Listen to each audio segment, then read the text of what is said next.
थोड़ी ना हो पाएगा। 103 साल का चिड़ियाघर हो गया, अभी तक कोई कभी कुछ नहीं अच्छी हुई।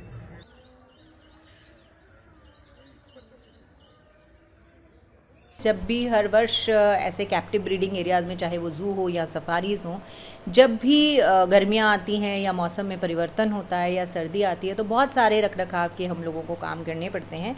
वैसे ही इस वर्ष भी गर्मी थोड़ी जल्दी आ गई है, तो रखरखाव के कार्य प्रारंभ कर दिए गए हैं। सभी पॉन्ड्स में जब आप दौरा करेंगे चिड़ियाघर का, तो देखेंगे कि सभी पॉन्ड्स में इस समय आपको पानी भरा हुआ मिलेगा। जहाँ जहाँ स्प्रिंकलर्स की आवश्यकता है वहाँ स्प्रिंकलर्स लगे हुए मिलेंगे, चलते हुए मिलेंगे, पानी की व्यवस्था कर दी गई है।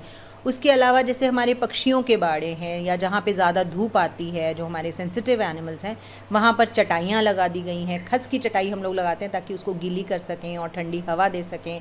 जानवरों के जो नाइट सेल्स हैं उसमें कूलर लगने हैं, अभी लगे नहीं हैं। उन कूलर्स की रखरखाव, उनका मेंटेनेंस शुरू हो गया है ताकि जो कूलर ख़राब हो गए उनको हटाया जा सके। नए कूलर चाहिए तो वो ले लिए जाएँ, या पुराने जो यूज़ हो सकते हैं उनको मेंटेन कर लिया जाए। ये सभी चीज़ें वहाँ शुरू कर दी गई हैं। जहाँ पे ठंडक बरतने के लिए सुबह और शाम बाड़ों की धुलाई सफाई हम करते हैं ताकि रात में बाड़ा ठंडा रहे। जहाँ फैंस की आवश्यकता है वहाँ फैंस लगा दिए गए हैं। पिछले साल से एक नया काम हमने सांप घर में किया है कि रात में ह्यूमिडिटी और ये ठंडक मेंटेन करने के लिए हम लोग मिस्ट फैन लगाने शुरू किए हैं, तो मिस्ट फैंस की भी व्यवस्था अब कर दी गई है। खान पान में क्या बदलाव किया जाता है, क्योंकि गर्मियों में खान पान एक बड़ा महत्वपूर्ण होता है जीव जंतु पशु पक्षी इंसान के लिए।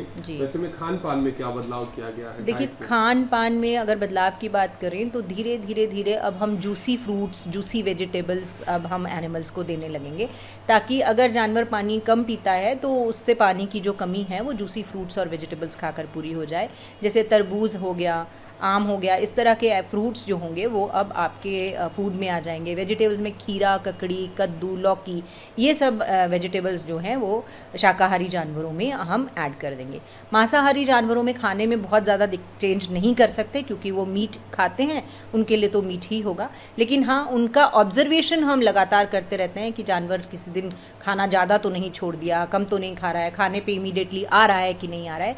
इस तरह की व्यवस्थाएं हमारे यहाँ से हमारे वेटनेरियंस लगातार देखते हैं।